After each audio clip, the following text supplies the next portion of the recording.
पहले छतरपुर से मिल रही एक बड़ी खबर के साथ करते हैं। हिंदू राष्ट्र का संकल्प लिया है बागेश्वर धाम प्रमुख धीरेन्द्र कृष्ण शास्त्री ने और इसी संकल्प को लेकर पद यात्रा की शुरुआत वो करने जा रहे हैं। यात्रा से पहले हालांकि बागेश्वर धाम ने एक संकल्प लिया और ये कहा कि यात्रा में ना स्वागत करवाऊंगा और ना ही चरण पादुका पहनूंगा। बागेश्वर धाम प्रमुख धीरेन्द्र कृष्ण शास्त्री ने संकल्प लिया कि मैं यात्रा में ना तो स्वागत करवाऊंगा ना ही चरण पादुका पहनूंगा, क्योंकि ये यात्रा किसी सम्मान के लिए नहीं निकाली जा रही है और लंबी यात्रा के लिए चरण पादुका पहनना भी संभव नहीं है।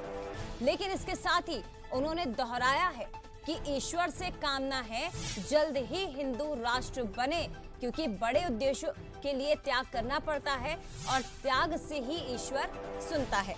अब आपको ये बता दें कि धीरेन्द्र कृष्ण शास्त्री हिंदू राष्ट्र के लिए 21 नवंबर से पदयात्रा करने वाले हैं। उनकी यात्रा 30 नवंबर तक चलेगी। करीब 160 किलोमीटर की पदयात्रा होगी। तो राम राजा सरकार का जो मंदिर है ओरछा, वहां जाकर ये यात्रा समाप्त हो जाएगी। बागेश्वर धाम से यात्रा की शुरुआत होगी और समापन होगा ओरछा के राम राजा सरकार मंदिर पर। आपने संकल्प लिया है कि आप माला नहीं पहनेंगे, खड़ाऊ छोड़ेंगे और इसके अलावा कुछ जनता से अपील भी की है, कुछ वचन आपने निर्धारित किए हैं, क्या है? हमने 2 त्याग किए हैं इस पदयात्रा में।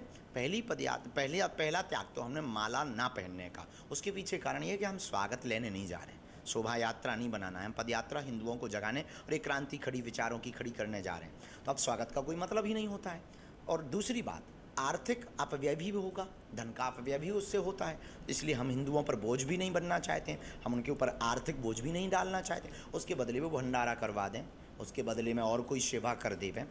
तीसरी बात, पादुका इतने लंबे दूर तक चलने में बड़ी दिक्कत होगी, साधारण सी बात। इसलिए पादुका को हमने परित्याग किया है और कुछ ना कुछ ऐसा अनुष्ठान में त्याग होना चाहिए। तब हमने सुना कि भगवान सुनता है, त्याग से भगवान सुनता है। इसीलिए हमने त्याग किया है कि हम भाई 2 त्याग कर रहे हैं, पादुका अपनी छोड़ रहे हैं और माला छोड़ रहे हैं, स्वागत भी नहीं लेना चाह रहे हैं। अब तो कृपा करो, हिंदू राष्ट्र बना दो, अब तो जातियाँ के भेदभाव को मिटा दो भगवान।